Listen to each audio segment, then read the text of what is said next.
Bem, convido a todos para fecharem seus olhos,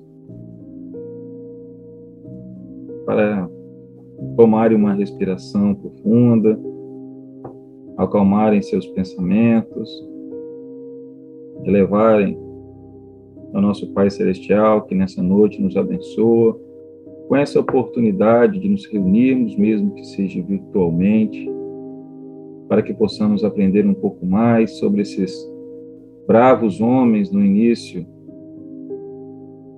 do cristianismo, daqueles que iniciaram e receberam do Mestre Jesus a função de dar continuidade ao seu trabalho, no qual se estende até hoje sobre todos nós. Que nosso Pai abençoe a palestrante, que dê ela tranquilidade e sabedoria para conduzir este trabalho da melhor forma possível, que nos dê ouvidos e inteligência para saber ouvir, interpretar e absorver esse conhecimento, que possamos colocá-lo em prática nos nossos relacionamentos pessoais, nas nossas relações humanitárias, nas nossas relações com a sociedade, enfim, que a gente consiga se relacionar bem e cumprir o que Jesus nos pediu, que é amar ao próximo como a nós mesmos. Que essa noite seja uma noite de bênçãos para todos nós e todos que habitamos este planeta. Que assim seja. Que assim seja. Boa noite novamente a todos. Bom, dando continuidade ao curso, do qual nós estamos participando, nós vamos adentrar uma nova parte do Atos dos Apóstolos, que seria o Atos 12.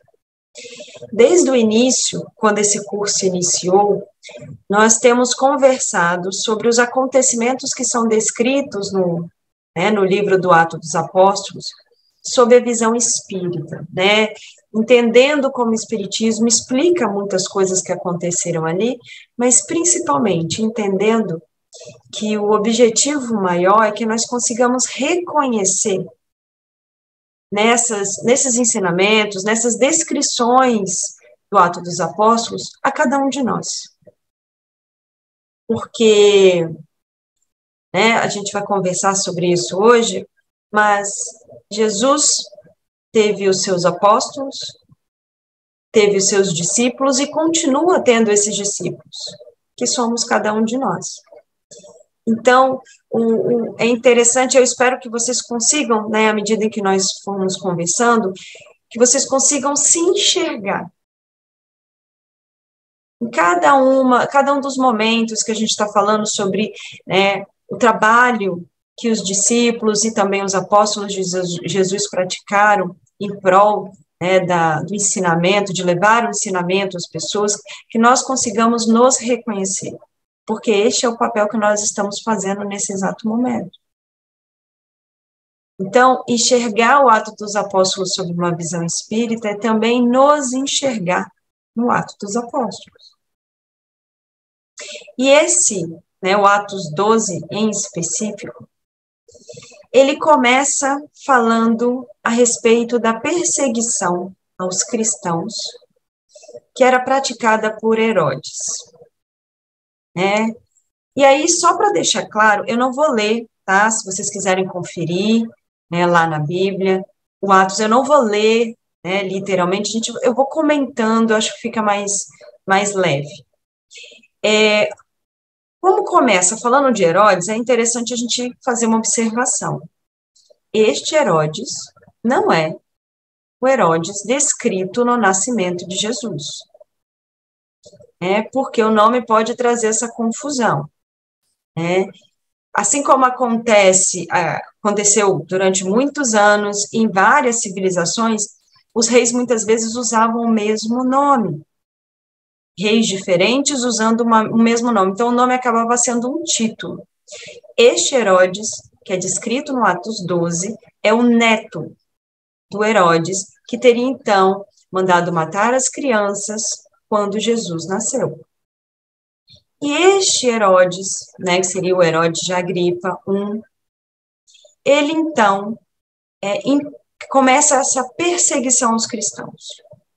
Com qual objetivo ele perseguia os cristãos? Obviamente, existiam alguns motivos políticos, talvez até pessoais, mas uma das coisas que nós observamos no Atos 12 é que ele persegue os cristãos também em resposta à reação dos judeus a essa perseguição. Porque a partir do momento em que ele começa a perseguir os cristãos, e aí inclusive é descrito que ele manda matar Tiago, isso agrada os judeus da época. E entendam que quando eu estou aqui generalizando, falando judeus, eu estou dizendo aqueles que eram contra o cristianismo. Obviamente, existiam vários judeus que não tinham essa mentalidade. Mas os judeus que eram contra o cristianismo se contentaram com essa ação de Herodes. Então, quando nós vemos Herodes aí como perseguidor dos cristãos, mandando matar um dos discípulos, mandando matar Tiago, nós muitas vezes podemos vê-lo como um vilão. Nós sabemos, estudando o Espiritismo, que não existem vilões. Não existem vítimas, não existem algozes, então não existem vilões. Mas é interessante a gente perceber que ele cometeu equívocos, cometeu. Mas existia um grande número de pessoas que eram coniventes com isso, e não só coniventes, elas o estimulavam. Então, ele aí não é uma figura única que merece o ódio das pessoas, dos cristãos. Era uma pessoa que cometeu equívocos, mas que foi estimulada por um grande número de pessoas. E isso é extremamente importante para nós analisarmos o poder que nós temos. A gente nem começou o Atos 12 e a gente já tem um ponto para ser conversado.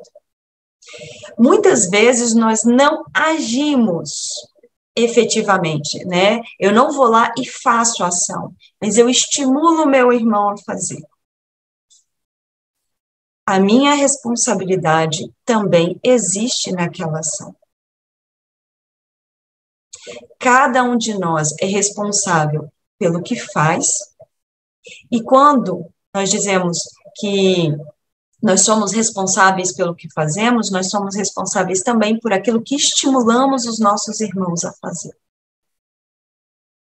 Então, aquela pessoa que não entra na briga, mas fica lá instigando o outro a bater, tem a sua parcela de responsabilidade. E no mundo atual em que nós vivemos, quantas vezes nós não estamos neste papel, no papel que os judeus tinham ali diante de Herodes? Neste momento em que nós vivemos, em que estamos aqui conversando através da internet, quantas vezes nós usamos a internet para isso? E nós, muitas vezes, estimulamos os nossos irmãos a agirem de forma equivocada sem nem sabermos disso, porque nós estimulamos, mas não sabemos aonde esse estímulo vai parar. Nós postamos uma informação, uma falsa informação na internet, nós postamos algumas mensagens incitando a violência, incitando o preconceito. Essa mensagem vai voar pela internet, chega a vários cantos do mundo. Quantas pessoas nós não estamos estimulando? Agora, encarnados, nós não temos uma noção do quão pesada é essa nossa ação, porque nós não temos conhecimento de onde esse estímulo que nós fizemos foi parar e como ele incitou alguém a agir. Mas o que vai acontecer quando nós soubermos disso? Então, nós temos que estar atentos a tudo aquilo que fazemos. Nossos pensamentos, nossas ações, nossas palavras têm um peso que nós desconhecemos, mas que nós já temos uma ideia ao ponto de podermos refletir um pouco mais. Nós vemos aí, descrito na Bíblia, obviamente ele não está isento de responsabilidade e também tinha os seus próprios motivos, mas estimulado por aquelas pessoas, ele perseguia os cristãos. A responsabilidade era de todos envolvidos. Ele não era um vilão, os judeus não eram vilões. São pessoas que, equivocadas, acabam cometendo erros, assim como nós. Só que existe uma diferença, nós já temos um conhecimento muito maior. Todos aqui já devem ter lido uma passagem da Bíblia em que Jesus fala que a quem é mais dado, mais será cobrado. O que ele quis dizer com isso? Quanto maior o conhecimento, maior a responsabilidade nós temos sobre as nossas ações. Maior será a cobrança. E essa cobrança não vai vir de Jesus, essa cobrança não vai vir de Deus, essa cobrança vai vir de nós mesmos. Quando nós nos depararmos com o efeito que as nossas ações tiveram.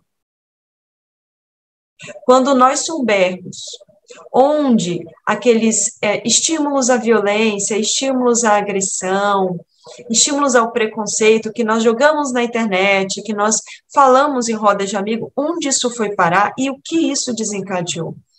Quando nós soubermos, provavelmente nós nos cobraremos.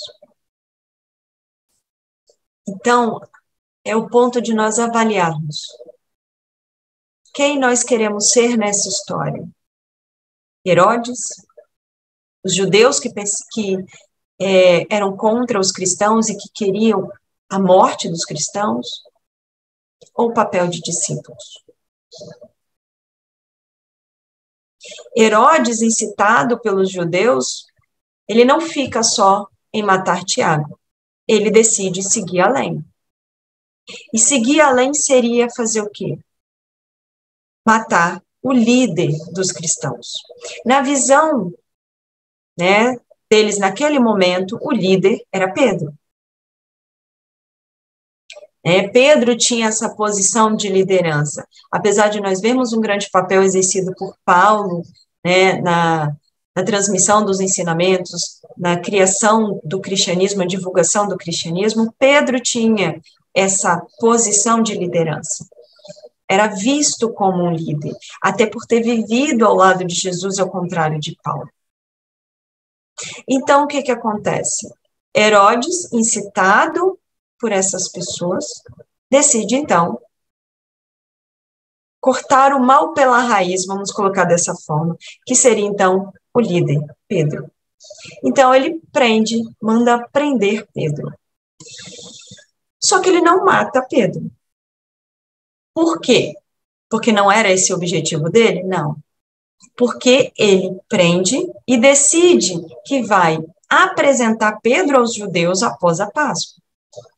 Possivelmente, o planejamento era a morte de Pedro. Mas matar Pedro simplesmente não teria muito efeito. Ele queria apresentar Pedro aos judeus, e depois sim viria a condenação, já que ele estava agindo sob estímulo dessas pessoas que eram contra o cristianismo. Então, Pedro é encarcerado. O que os discípulos, os amigos, os cristãos que estavam ali trabalhando diariamente junto com Pedro e os demais discípulos fazem? O que fazer em uma situação em que você, talvez até não seja a minoria, mas você tem um poder menor? Eles poderiam ter se rebelado e tentar libertar Pedro a qualquer custo? Poderiam. Isso adiantaria? Possivelmente não. Eles sabiam, ele foi preso por Herodes. Eles não teriam condição de libertar Pedro. Eles não teriam condição de tentar se rebelar. Isso provavelmente causaria a morte de todos eles. Então, o que fazer em uma situação em que, aos nossos olhos, tudo foge ao nosso alcance. O que fazer naquela situação da nossa vida em que você já avaliou e falou assim, eu não tenho mais nada que eu possa fazer? Todos já passaram por essa situação. Todos já passaram por um momento em que falou assim, não tem nenhuma atitude que eu possa fazer agora que vá ajudar. Pode não ter nenhuma atitude física, né, de ir até lá, de tentar convencer o outro. Mas sempre tem algo a ser feito. E foi o que os discípulos fizeram. A oração. Se vendo naquela situação em que o líder e o grande amigo deles tinham sido encarcerados, o que os discípulos, o que os amigos, o que os cristãos fizeram? Entraram em intensa oração. Se reuniram, em grupo começaram a orar. E não foi uma oração, vou dar uma rezadinha aqui e tá tranquilo. Eles efetivamente colocaram todas as suas fichas naquela oração. Eles oraram de corpo e alma. Impedindo, né, que Deus pudesse olhar por Pedro, que Jesus pudesse cuidar de Pedro. Quantas vezes nós nos esquecemos disso? Nos esquecemos que nós temos essa ferramenta extremamente valiosa, que é a oração. Mas se eu orar por alguma coisa, vai acontecer, se eu orar com muita fé, eu não vou dizer que vai acontecer, porque as coisas não acontecem quando a gente quer e da forma como a gente quer, mas elas acontecem como é necessário. Só um minutinho, Leonardo. A oração, ela tem um poder gigantesco, tanto para auxiliar aquele que precisa, você orar por alguém vai auxiliar aquele que precisa, como para auxiliar a você mesmo. Então, essa oração que muitas vezes nós fazemos em prol de alguém, vai fazer essa pessoa ser curada de uma doença? Talvez não, porque talvez a doença seja necessária, mas talvez a questão maior não seja a cura da doença. A sua oração pode ajudar essa pessoa a encarar a doença de uma forma mais harmônica, a encarar os aprendizados ali, naquela situação, presentes de uma forma mais equilibrada. Além do fato da oração também nos fazer bem. Nos permitir enxergar aquilo que vivenciamos de uma forma mais clara, mais objetiva, alimentando a nossa fé, a nossa resiliência. Mas nós, muitas vezes, nos esquecemos desta ferramenta maravilhosa que Deus nos deu. Fala, Leonardo.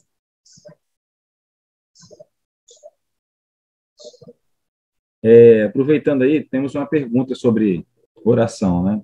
A pergunta foi a seguinte: qual a diferença entre uma oração incessante, como é que foi feita, eu acredito, e uma oração insistente, talvez insistente de ansioso, né, que quer ver o resultado logo? Eu diria que, na verdade, a questão não é ela ser incessante, insistente. A questão é o que você está colocando nessa oração. E eu não estou falando de palavras. Qual é a sua verdadeira intenção?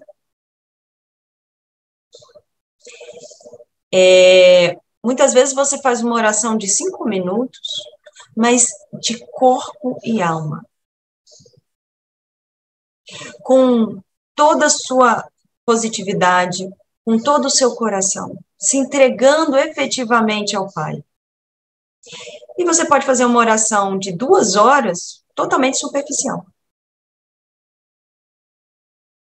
Da boca para fora. A questão não é o tempo, a questão não é as palavras que você usa, ou se você usa palavras. A questão é a intenção. A questão é a sua vibração. O que você efetivamente quer com essa oração? Porque a oração é uma forma de nós nos ligarmos com o Pai. Para nos ligarmos com o Pai, Nós precisamos fazer com que essa conexão ocorra por meio da nossa vibração. Então, se eu oro por alguém, mas para mim tanto faz se a pessoa vai ficar bem ou não, se eu estou orando só por protocolo, não vou dizer que essa oração é inútil, não estou dizendo isso. Ela tem a sua utilidade sim, porque ela pode ser o despertar para você. Mas ela não vai ter a mesma efetividade de uma oração feita de coração. Então, gente, a oração não precisa ser bonita, a oração não precisa ser longa, a oração não precisa ser decorada, a oração não precisa ser espontânea, a oração tem que ser feita de coração. Algumas pessoas são contra, por exemplo, as orações, aquelas orações que são padronizadas, né? Ave Maria, Pai Nosso, rezar o terço ou rezar o rosário. Não importa, gente. Se ela é decorada ou não, não é essa a questão, mas é o que você coloca ali. Você pode rezar 200 Ave Marias, que seria o rosário agora, mais ou menos, umas 200 Ave Marias. Se você reza essas Ave Marias no automático, sem se colocar na oração, 200 ou uma, não faz diferença. Se você reza as 200 Ave Marias verdadeiramente, colocando a sua fé, colocando o seu coração ali, elas têm um poder gigantesco. Ah, podia não ser Ave Maria, podia ser uma oração espontânea que eu converso com o Pai? Sim, porque o que importa não são as palavras. Então, não existe uma fórmula. Nós é que temos que nos encontrar na oração. É descrito no Atos 12 que eles oraram de forma incessante. Eles estavam ali, não é falado o tanto de horas que eles ficaram orando, a questão que é colocada é o que eles colocaram nessa oração, a força, o poder que eles deram a essa oração. Porque eles efetivamente acreditavam na oração. Eles não estavam orando, prenderam Pedro, então vamos rezar. Não era isso. Eles acreditavam efetivamente no poder que aquela oração tinha. Sem compreender, talvez, que esse poder estava sendo dado à oração por eles mesmos. Fala, Leonardo. Complementando, na sequência das perguntas sobre oração, a pergunta é: uma oração feita por alguém que está desesperado, tem mais força pela intenção da pessoa? Tem mais força pela intenção da pessoa buscar ajuda? Depende. O que é estar desesperado? Primeiro que a palavra desesperado já nem seria a colocação, porque a gente fala desesperado, vem de desesperança, vem de falta de esperança. Aquela pessoa que está muitas vezes angustiada com a dor do próximo, ou a sua própria, né, que nessa angústia entre oração, isso pode ter um poder maior ou menor? Depende. Qual é a intenção dela? O desespero é por quê? É porque ela não acredita que aquilo vai dar certo? É porque ela não tem fé que aquilo vai dar certo? Qual é o motivo? Então, eu não posso dizer que uma oração feita por uma pessoa que está em extrema angústia tem mais poder que uma oração de uma pessoa que está bem, porque depende muito do que ela está colocando naquela oração. Na verdade, quanto ela está se colocando naquela oração.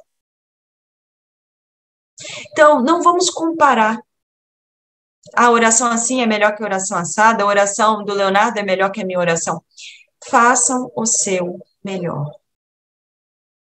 Mas se coloquem na oração. Não rezem só por um protocolo. Quer ver uma oração que é muitas vezes por protocolo? Oração antes de dormir. Quem nunca rezou, simplesmente porque achou que tinha que rezar. Tipo, antes de dormir, eu tenho que rezar. Só que aí reza de uma forma, tipo, obrigado por tudo que aconteceu hoje, proteja minha família, amém. E dorme. Eu não estou dizendo que não tenha a sua importância, óbvio que tem. Mas será que eu não poderia parar e entender o que eu estou falando? Porque, se vocês não repararam, às vezes, quando a gente reza, ora, sem prestar atenção, a gente não sabe nem o que está pedindo. Para começar, quando você vai dormir e diz, obrigado por tudo, tudo inclui tudo. Você está agradecendo por tudo de bom e tudo de não tão bom na sua vida. Isso não está errado, na verdade, nós deveríamos ter essa capacidade de agradecer a Deus pelos obstáculos que encontramos, mas é de verdade que a gente está agradecendo isso? Será que a gente está prestando atenção nas palavras que estão saindo na nossa boca? Uma das mais clássicas, o Pai Nosso. Todos aqui sabem o Pai Nosso de cor, com certeza. Até que não é cristão, provavelmente sabe o Pai Nosso de cor. Existe uma passagem no Pai Nosso que diz o seguinte, aí vai mudar, né? Tem alguns que colocam festas, alguns colocam dívidas, mas o objetivo é o mesmo. Perdoai as nossas ofensas, assim como nós temos perdoado a quem nos tem ofendido.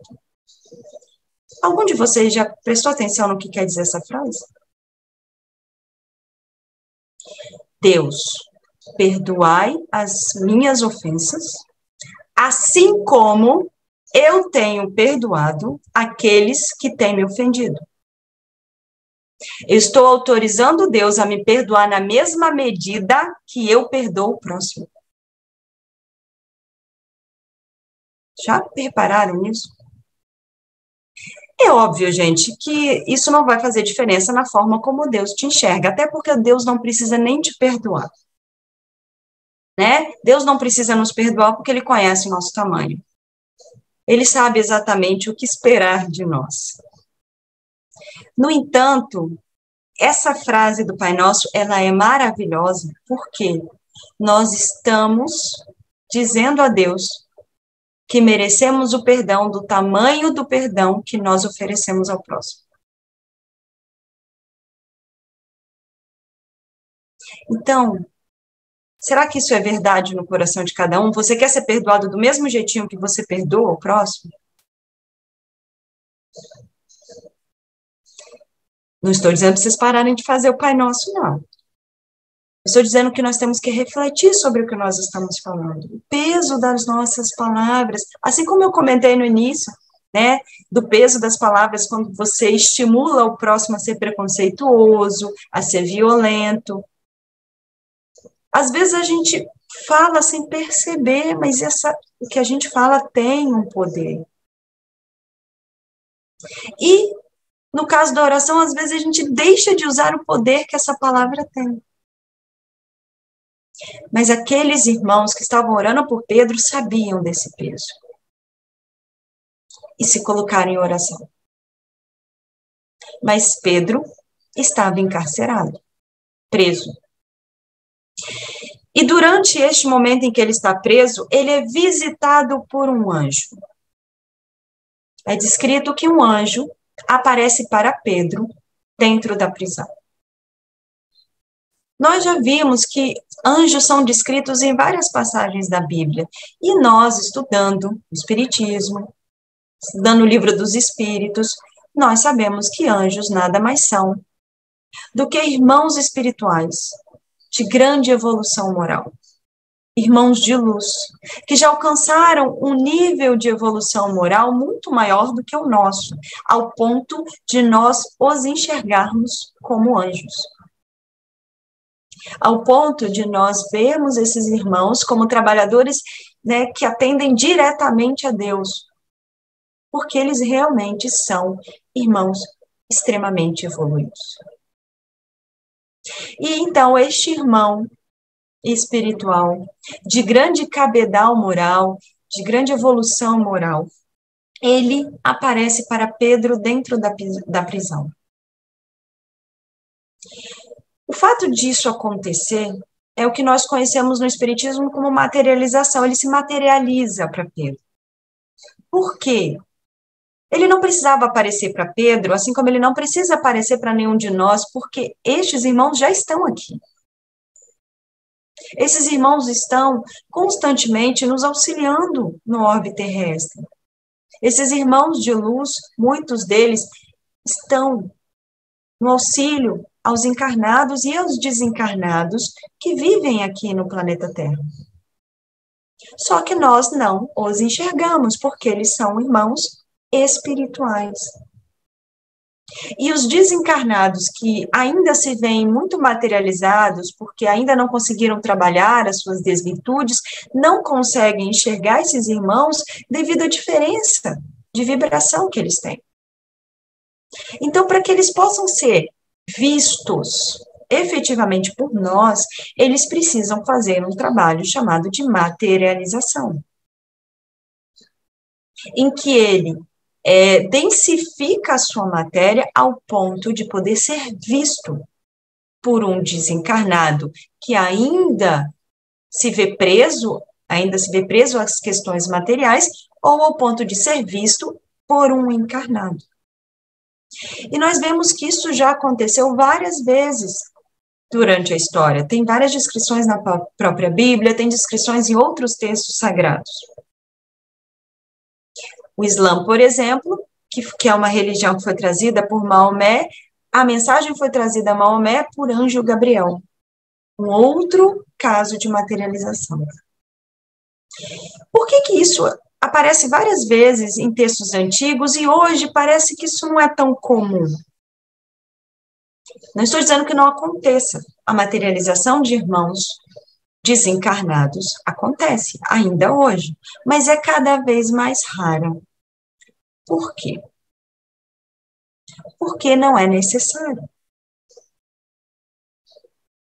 O que nós estamos fazendo aqui nesta noite de sexta-feira? Todos aqui poderiam estar fazendo várias outras coisas. Não deveriam, talvez, se aglomerar, mas poderiam estar fazendo várias outras coisas. Mas estamos aqui. Nós estamos aqui conversando sobre o Atos dos Apóstolos, tentando entender uma passagem bíblica, ensinamentos cristãos. Por que é precisar um irmão desencarnado se materializar para um de nós, se nós já estamos tentando aprender estes ensinamentos? Se nós já estamos trabalhando tudo isso. A materialização, ela só ocorre quando é de extrema necessidade. Só um minutinho, Leonardo. E essa extrema necessidade, então, era para Pedro? Pedro precisava disso? Não. Mas era necessário o depoimento de Pedro a respeito. Talvez Pedro pudesse ser libertado sem a materialização desse irmão espiritual? Poderia. Se a libertação do Pedro era necessária, ia acontecer. Mas não precisaria materializar esse irmão. Pedro não precisava disso. Pedro viveu do lado de Jesus. No início do Atos dos Apóstolos, vocês veem Pedro conseguindo conversar, os apóstolos conversando com Jesus após ele ter desencarnado. Por que ia precisar disso? Não precisava. Mas o depoimento que Pedro dá, isso tem o poder. O fato de hoje nós estarmos lendo esse trecho, isso tem o poder. E por isso que aconteceu. Fala, Leonardo. A pergunta é, o aparecimento do anjo lá para libertar Pedro foi a resposta a essas orações que foram feitas? Vamos lá. Eu vou falar isso. Deixa eu só engatilhar para poder falar sobre isso. O fato, então, deste irmão espiritual se materializar para libertar Pedro, né? Porque Pedro é libertado, então, do seu encarceramento. Só ocorreu porque era necessário. E aí eu nem estou falando da materialização em si. A materialização foi necessária para que Pedro pudesse dar esse depoimento de ter visto esse anjo, mas a libertação do Pedro também era necessária, porque nós sabemos que os irmãos espirituais que trabalham em prol do nosso crescimento tendem a não interferir no nosso livre-arbítrio. Quantas pessoas são presas injustamente? Nem por isso elas são libertadas, às vezes elas morrem na cadeia. E às vezes é injustamente mesmo. Mas por quê? Porque tem aprendizado naquela situação, e aquela situação vai trazer tanto benefício, e aí não benefício necessariamente para esta vida, mas para a vida como um todo daquele indivíduo e todos os envolvidos, que é permitido. Então, a espiritualidade, ela sempre vai avaliar. Essa situação que está para acontecer, tem aprendizado? É útil? É importante? Ou não? Eu preciso que aconteça isso, ou nós vamos ter um problema maior. Tudo isso é avaliado. Então, a espiritualidade só interfere de forma mais intensa, mais ostensiva, quando é necessário. Então, tanto a materialização do anjo, né, deste irmão espiritual para o Pedro, quanto a libertação do Pedro, só aconteceu porque foi avaliado pelas esferas superiores, foi avaliado pela espiritualidade, que era necessário que Pedro não morresse, não naquele momento. O que Pedro faria dali por diante seria muito importante. E, portanto, eles o libertaram. Se eles tivessem avaliado, não, Pedro morrer agora vai trazer muito ensinamento. Então, vamos deixar Pedro morrer. Então, entendam que essa interferência foi por isso. Então, a espiritualidade, ela age de acordo com o que é necessário e não de acordo com o que a gente quer. Muitas vezes, o que a gente quer acaba coincidindo com o que é necessário. Que bom quando isso acontece. Mas nem sempre é assim.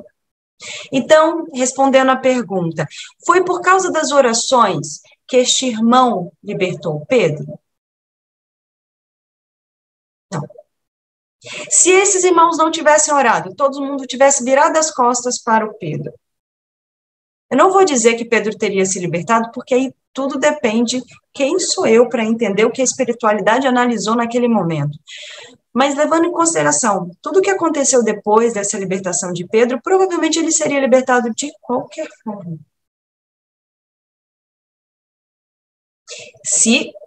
Estou falando provavelmente, porque se for necessário, independente se as orações foram feitas ou não, isso iria acontecer. Então, qual foi a importância dessa oração?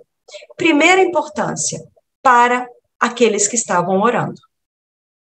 Os primeiros beneficiados pela oração foram para os praticantes da oração. Segundo ponto, para o Pedro. Porque não foi só o fato de ter aparecido um irmão espiritual e libertado Pedro.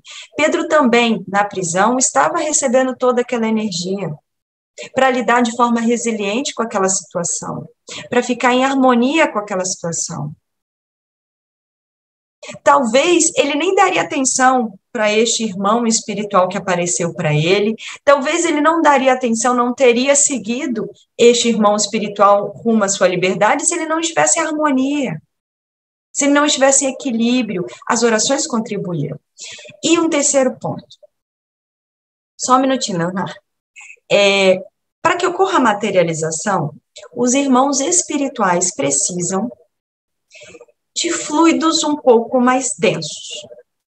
Convenhamos que um irmão espiritual no nível de ser chamado de anjo, ele está num grau muito elevado. E, portanto, ele não conta com esses fluidos mais densos que são típicos da matéria. Então, quando há necessidade da materialização, os irmãos espirituais utilizam desses fluidos mais densos. Onde eles conseguem isso? Esses fluidos mais densos são doados. Eles podem ser doados pela própria natureza, quando não tem uma pessoa que possa fazer isso, eles podem ser retirados da natureza, porque plantas e animais emanam isso, mas eles são muito importantes quando são doados por médiuns. É o que nós chamamos na mediunidade de efeito físico através da materialização. Então, talvez a oração não foi o motivo pelo qual Pedro foi solto, porque a decisão da espiritualidade, ela seguiria o seu curso. Mas a contribuição que essa oração deu, porque ali, entre aqueles discípulos orando, obviamente, vários eram médios com uma mediunidade mais aflorada, como nós vemos descritos em vários pontos do próprio Atos dos Apóstolos, que muitos eram médios, que tinham essa percepção, e que puderam doar energias suficientes para que a materialização acontecesse. Então, não foi por causa da oração, mas contribuiu para o processo. Fala, Leonardo. Então, nessa relação que você falou da oração, a pergunta veio o seguinte: Deus protegeu Pedro na prisão? Eu acho que também remete em relação a ele estar na prisão, e com relação que acredito que esteja a ver com quando o povo queria matar ele. Então, assim, o fato dele ter sido preso e foi protegido, e aí vem um complemento da pergunta. Então, às vezes, uma situação aparentemente ruim quer tirar algo de bom de nós? Vamos lá. Deus protegeu Pedro na prisão, Deus protege todos nós em todas as circunstâncias. Ele protegeu Deus na prisão, ele protegeu Jesus na cruz, ele protege cada um de nós. A questão é que essa proteção foge à nossa compreensão. Porque muitas vezes a gente vê proteção como proteção física, né? Me proteger de uma agressão física, me proteger de uma injúria física. Não. Ele protege o nosso bem-estar, o nosso crescimento evolutivo. Então, ele sempre vai permitir que situações que tragam aprendizado cheguem até nós.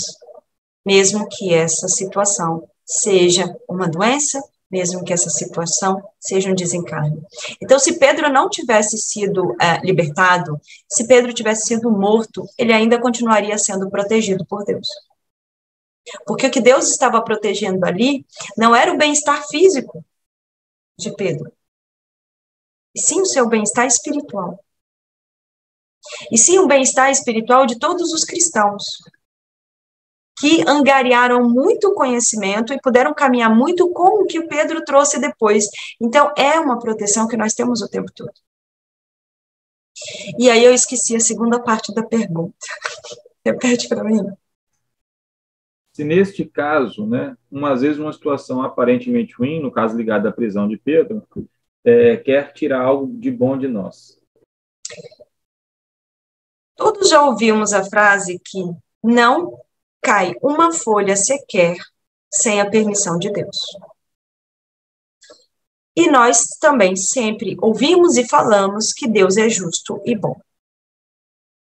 Isso quer dizer que pode acontecer situações ruins que é para o nosso crescimento? Eu vou dizer que toda situação que nos acontece, ruim ou boa, é para o nosso acontecimento. Não é que pode, é sempre.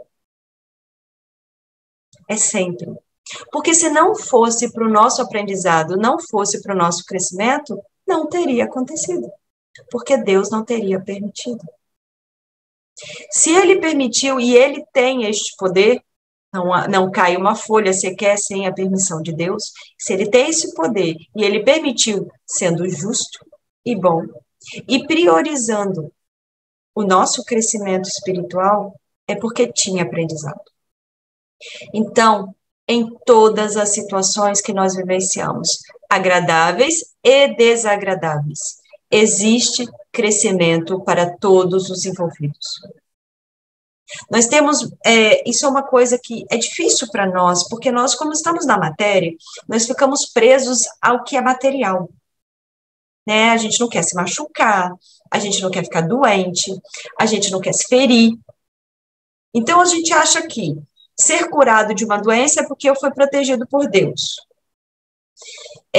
Alguma coisa aconteceu e evitou, Deus sofreu um acidente, fui protegido por Deus. Eu me machuquei, mas consegui, né? Não foi tão grave, fui protegido por Deus. Mas se eu tivesse sofrido acidente e morrido, também estaria sendo protegido por Deus. Se eu tivesse ficado doente e morresse por causa disso, também. Gente, para pensar. Se a gente levar em consideração que só quando não acontece a injúria eu estou sendo protegido, isso quer dizer que Deus protegeu Pedro e não protegeu Jesus. Já pararam para pensar nisso? Jesus morreu na cruz. Então, quer dizer que ele protegeu Pedro e largou Jesus de mão? Lógico que não. Acontece que naquele momento, para Jesus ser crucificado, era importante. Importante para o crescimento de todos nós. E naquele momento, ser preso e ficar preso não era tão necessário. E o que aquilo geraria, não geraria tanto aprendizado quanto a soltura de Pedro. Então, não quer dizer que ele prefere um do que o outro. Não quer dizer que ele cuida de um e não cuida de outro. Deus cuida de todos. Deus protege a todos. Mesmo aquele que está em extremo sofrimento está sendo protegido. Nós é que precisamos avaliar se este sofrimento não é, primeiro, consequência das nossas ações. Porque nós amamos tanto a liberdade que a gente quer tanto ter liberdade, mas não quer arcar com as consequências dessa liberdade. Muitas das injúrias que nós sofremos são resultados das nossas ações, doenças, acidentes. E mesmo quando aparentemente não são, existe uma raiz mais profunda que a gente desconhece, são consequências das nossas ações. O objetivo nosso, enquanto espíritos, não é ter sucesso material, é ter sucesso espiritual, é ter sucesso moral. Como que a gente consegue isso? Vai depender de cada um, porque depende da história de cada um. Às vezes, uma doença, uma prisão, a morte, o desencarne, é uma ferramenta maravilhosa de crescimento. Todo mundo aqui já deve ter conhecido alguém que quase morreu por alguma situação, ficou muito doente, conseguiu sobreviver, ficou internado, conseguiu sobreviver. Já repararam como muitas dessas pessoas mudam quando encaram a possibilidade da morte? Nem todas, né? Mas muitas mudam. Elas começam a ser pessoas mais pacientes, começam a perdoar mais, começam a valorizar os filhos, a valorizar os pais.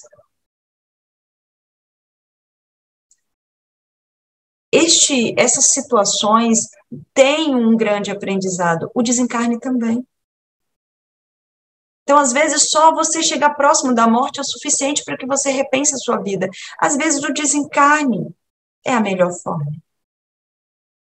E isso porque a gente está falando do próprio indivíduo, mas imagine que todos os envolvidos aprendem com isso. Então, Pedro, sim, ele foi protegido. Mas não porque ele foi solto, ele estava sendo protegido o tempo todo, todos nós somos. E aí nós vemos esse irmão espiritual de grande evolução moral, usando da materialização, que é o que a gente chama de mediunidade de efeitos físicos, utilizando os fluidos que foram doados por aqueles irmãos que estavam lá, à distância, orando. E ele se apresenta para Pedro. Faz com que as correntes de Pedro se abram, chama Pedro, Pedro o segue, ele abre os portões e Pedro sai.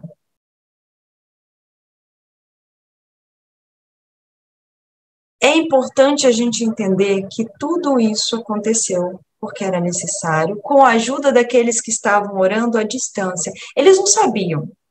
Quem estava lá em oração não sabia disso que estava acontecendo. Quantas vezes as nossas orações não podem estar fazendo isso à distância e a gente nem sabe? Qual será o poder efetivo das nossas orações? Às vezes você está orando por alguém que está muito longe de você. Isso não quer dizer que ela vai ficar curada da doença ou que ela vai ser liberta da prisão, mas talvez ela vai receber um consolo e um carinho que é o que ela precisa.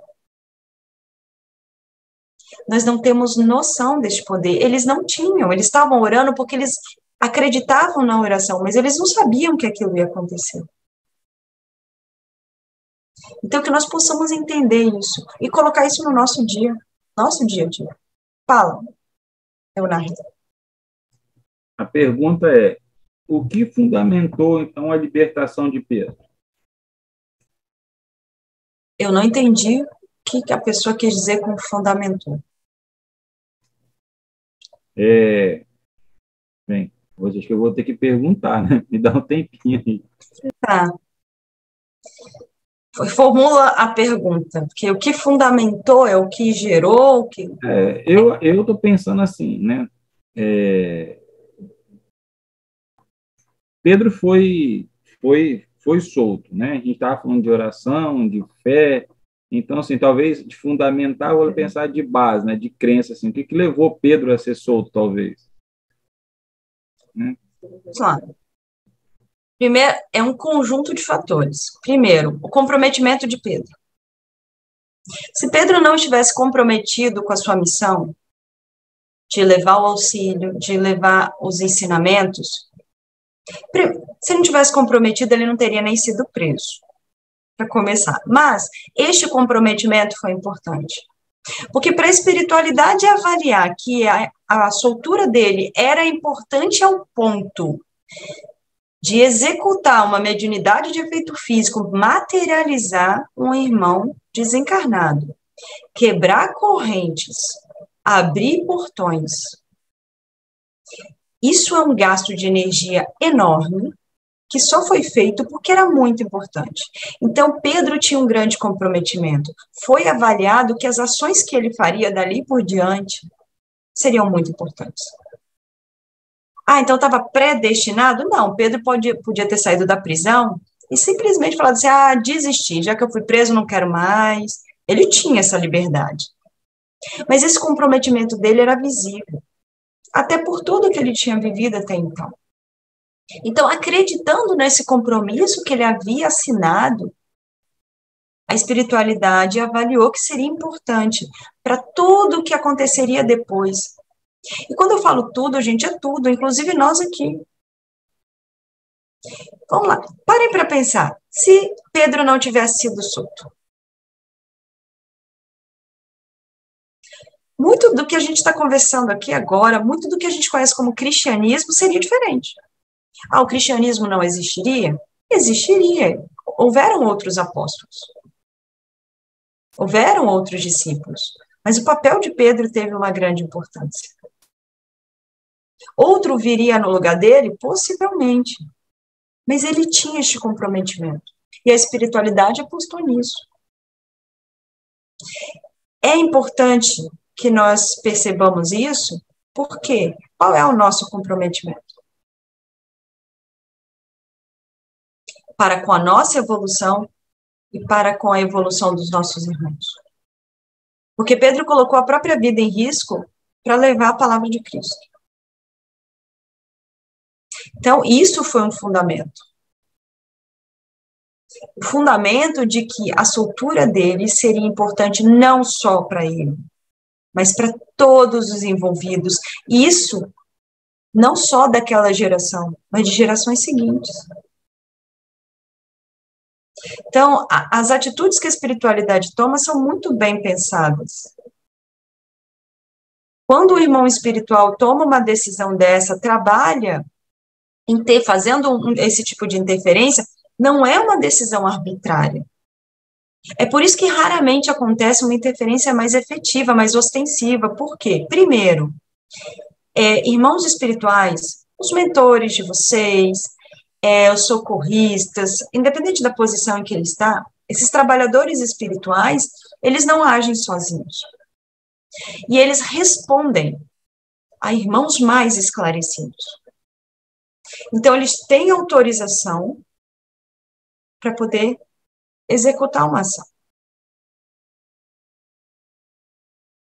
Então, Entendam que foi avaliado.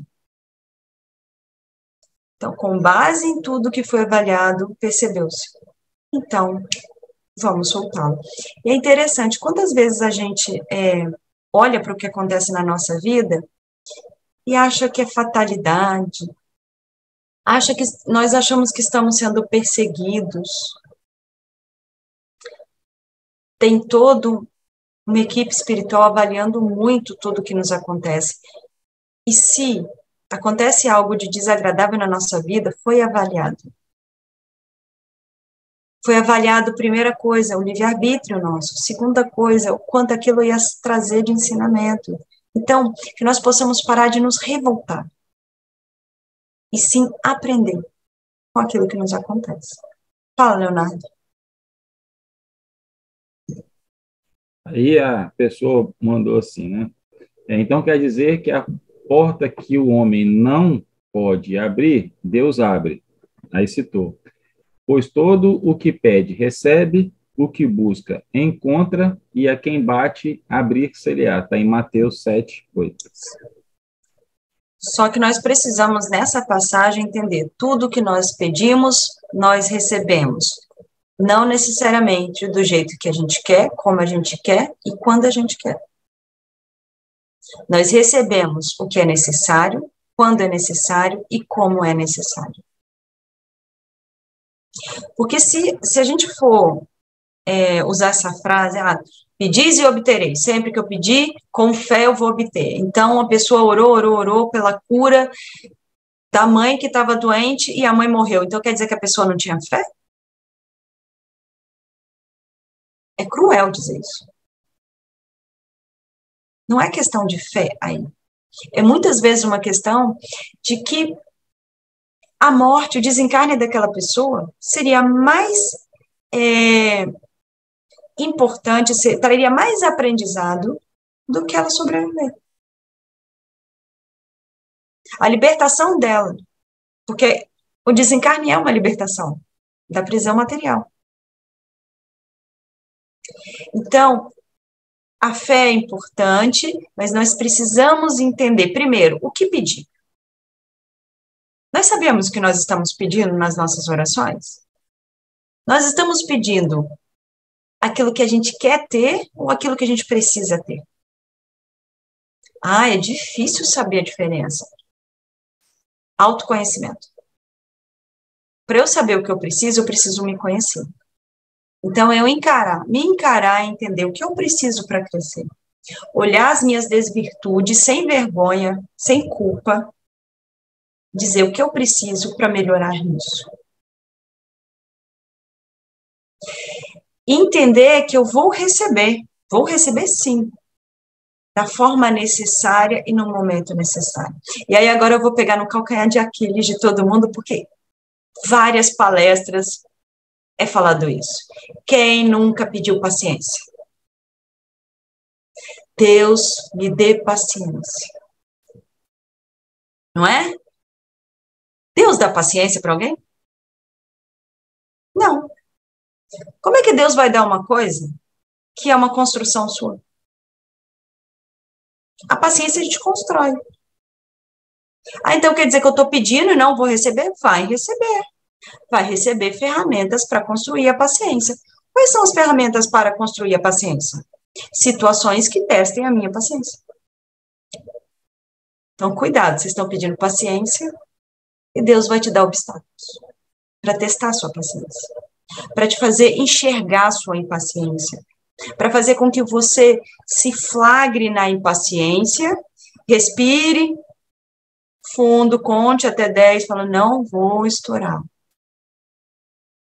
Eu vou pensar bastante antes de responder. Ele te deu o que você pediu, mas não da forma como você queria. Porque a gente quer tudo prontinho. Deus não vai nos dar tudo pronto. Porque se fosse para ele dar tudo pronto, ele já nos teria feito perfeitos. Por que nos colocar para crescer se depois ele ia começar a distribuir tudo de presente de mão beijada? É Construção nossa. Então, se é construção nossa, ele vai dar o quê? Ele vai dar as ferramentas. E somos nós que vamos ter que construir. Então, sim, Deus sempre vai abrir portas. Mas a questão é, quais portas? Porque ele vai abrir as portas necessárias, mas não necessariamente as portas que você está querendo. Porque às vezes você está querendo que aquela porta se abra, mas aquela porta, ao se abrir, vai te trazer situações de tanto desconforto que, para o seu bem, ele fala o seguinte: não, eu vou abrir essa.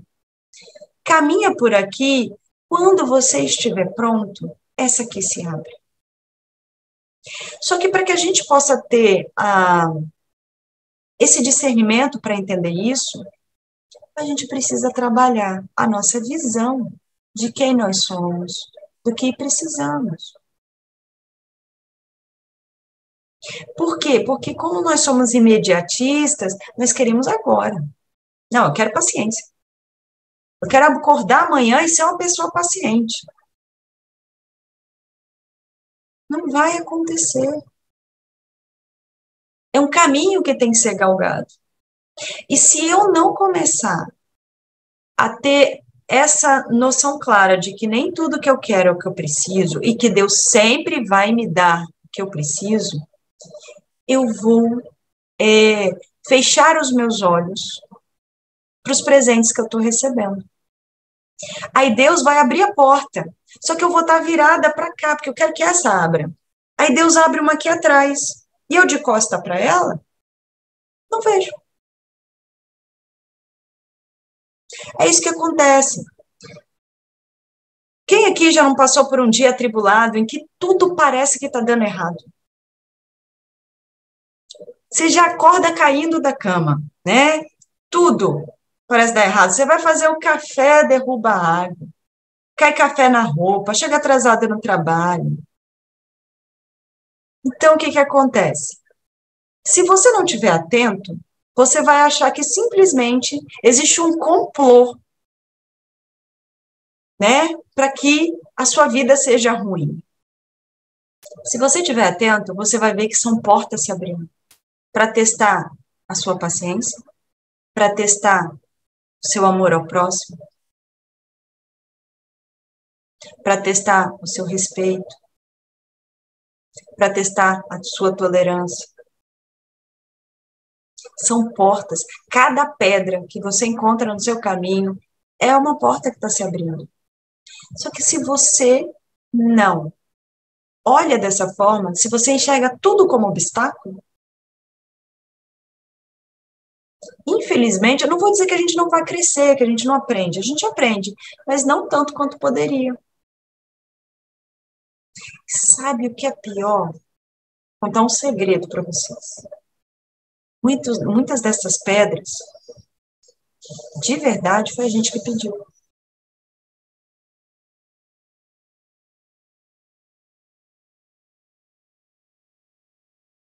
Por quê? A gente não lembra, mas a gente que pediu.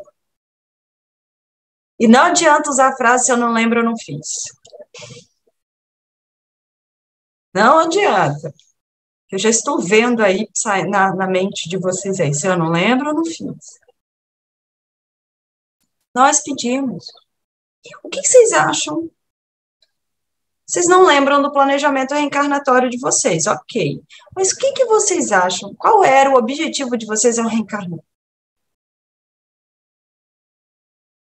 Quando vocês pediram lá, foram lá no Ministério do Auxílio, lá no plano espiritual, pediram lá: me dá uma ficha aí, né, para eu poder protocolar aqui o meu pedido de reencarne.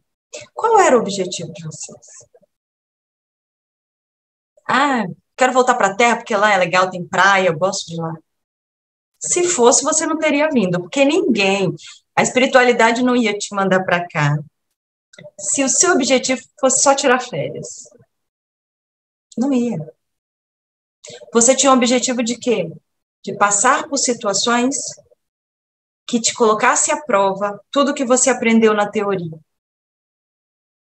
E que para que dessa forma você crescesse enquanto espírito. Ou seja, você pediu os obstáculos. Ah, mas eu não imaginava que seria assim. Olha, eu não vou dizer que imaginava, mas alguns de nós até pediu pior. Alguns de nós têm a capacidade de pedir ainda pior. E a espiritualidade falou assim, não, calma, você não vai dar conta, não. Vamos diminuir um pouquinho aqui essas suas expectativas, isso aqui você não dá conta. Vamos dividir isso em 3 vidas. Mas, gente, a gente não precisa ter a lembrança desse momento. Porque está claro na mente de vocês. É só vocês pararem para pensar. O que vocês querem para vocês? Porque se vocês estão numa reunião, sexta-feira, às 9 da noite, uma reunião de uma casa espírita, falando sobre o Ato dos Apóstolos, sobre uma visão espírita, eu suponho que vocês buscam o crescimento moral. Que nós buscamos o crescimento moral. Então, eu não preciso, né, ter acesso à minha ficha lá, de quando eu estava no planejamento reencarnatório. Isso está escrito e está gravado em mim. Então, que a gente não fuja a essa nossa responsabilidade. Óbvio, temos direito de reclamar, nós somos humanos, de sentar na beira da estrada chorar um pouquinho, mas que nós não fujamos a nossa responsabilidade. Tudo o que acontece conosco. Eu fico olhando para as mensagens do Bruno aqui, eu me desconcentro. Tudo que acontece conosco tem um objetivo, que é o nosso crescimento. Tanto que quando Pedro sai da prisão, o que ele faz? Ele procura os seus amigos que estavam lá em oração e dá o seu depoimento, ele conta tudo aquilo. Pedro podia ter guardado tudo para ele. Mas tudo o que aconteceu foi para que ele desse esse depoimento. Porque se não fosse para Pedro falar isso, simplesmente as correntes, se o objetivo fosse só, vamos libertar Pedro, ok, quebra as correntes e a porta se abre sozinha. Tipo a porta da cozinha, que às vezes na sua casa se abre sozinha, assim. Estou brincando. Se abriria sozinho. Por que materializar esse irmão? Porque esse depoimento era importante. E ele dá esse depoimento. Isso também foi importante por quê? Porque, imagina, ele já tinha uma noção do que ia acontecer quando Herodes soubesse que Pedro tinha fugido.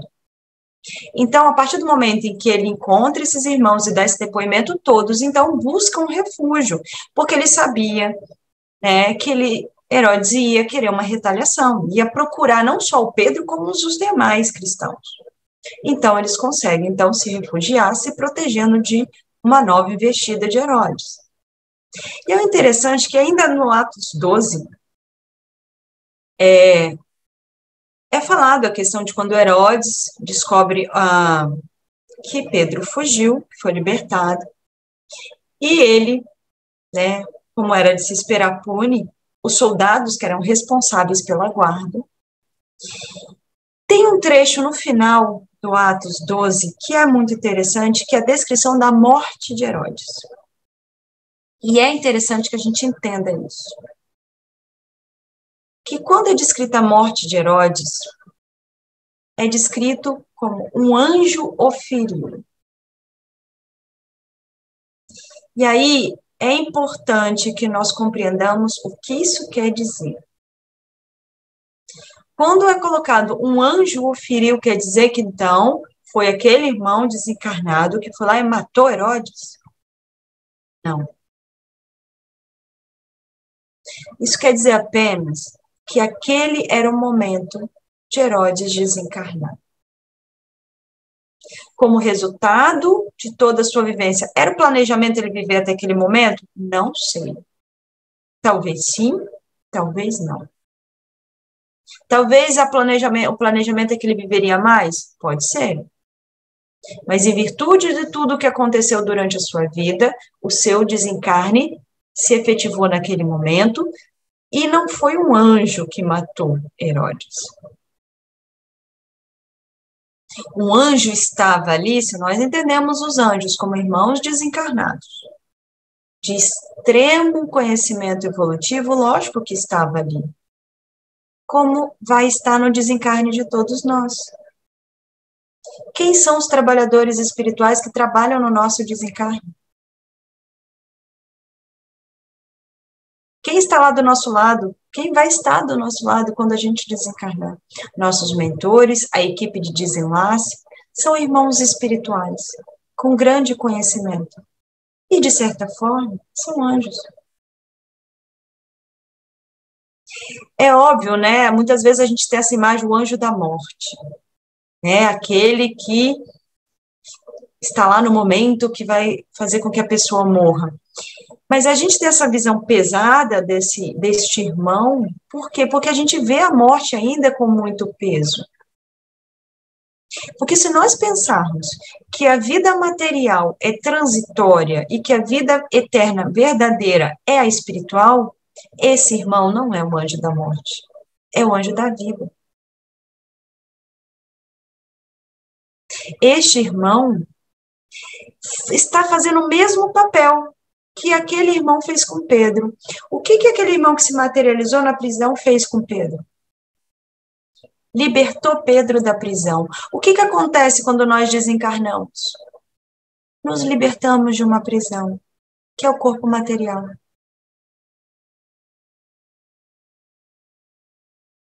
Então, tudo que nos acontece não está escrito, mas está sendo observado e está sendo avaliado. E se acontece, é porque era para acontecer. Poderia ter acontecido de outra forma?